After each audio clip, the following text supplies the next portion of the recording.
মুর্শিদাবাদের বেদবোনা গ্রামের সেনা জওয়ান সুশান্ত মণ্ডলের পুড়ে যাওয়া বাড়িতে অস্থায়ী ক্যাম্প খুলেছে জেলা প্রশাসন। এখান থেকে বিলি করা হচ্ছে ত্রাণ সামগ্রী, চলছে মেডিকেল ক্যাম্পও। এতে কি আক্রান্তদের ক্ষতে কিছুটা হলেও প্রলেপ দেওয়া যাবে? দেখুন।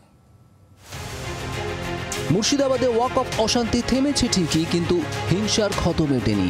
শামশেরগঞ্জের বেদবোনা গ্রামের চারদিকে এখনও ছড়িয়ে ছিটিয়ে তাণ্ডবের চিহ্ন। বেদবোনায় প্রতিবাদের নামে যে হিংসা চলেছে তার হাত থেকে রেহাই পায়নি ভারতীয় সেনা জওয়ান সুশান্ত মণ্ডলের বাড়িও। ভাঙাচোরা আধপোড়া এই বাড়ির একাংশেই রিলিফ ডিস্ট্রিবিউশন ক্যাম্প খুলেছে জেলা প্রশাসন।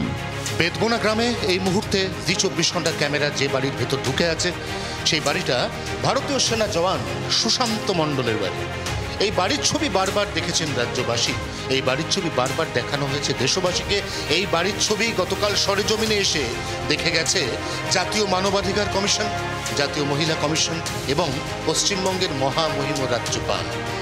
এই বাড়িতে কি কি তাণ্ডব হয়েছে সে কথা আর কারোর অজানা নয়, কিন্তু যেখানে এই তাণ্ডব হয়েছে সেখান থেকেই স্থানীয় প্রশাসন, রাজ্য প্রশাসন, জেলা প্রশাসন তারা নতুন করে গ্রামবাসীদের কনফিডেন্স বিল্ড আপের কাজ শুরু করবে।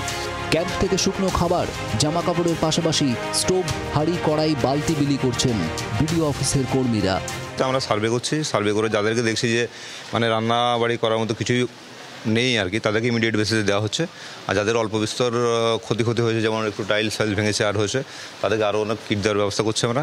প্রথম দিন থেকেই আমরা কমিউনিকেশন স্টার্ট করেছি, যেদিন থেকে ঘটনা ঘটে সেদিন থেকে। সেদিন থেকে আমরা সেদিন রাত্রে থেকেই খিচুড়ি প্রথম দিন ব্যবস্থা করেছিলাম, তারপর দিন আমরা এখানে ভাতের সাথে ডাল, সবজি ব্যবস্থা করতে পেরেছি। স্থানীয়দের আস্থা বাড়াতে খোলা হয়েছে মেডিকেল ক্যাম্পও। আমরা এসেছি প্রাইমারি যে ওষুধগুলো দিয়ে সেগুলো দিয়ে আমার হাসপাতালে নিয়ে যাওয়া। তারা প্রশাসনের ওষুধ নেবো না, তারা কোশ্চেন করছে আমরা এখন পার্টি থেকে এসেছি, এই থেকে এসেছি, বুঝতে পেরেছেন। আমরা চেষ্টা করছি মানুষজনকে হাসপাতালমুখী করার, পরিস্থিতিটা আবার স্বাভাবিক অবস্থায় ফিরে যাক, সেটাই চাইছি। প্রশাসন পাশে দাঁড়ালেও ত্রাণ নিয়ে ক্ষোভ রয়ে গিয়েছে এলাকাবাসীর।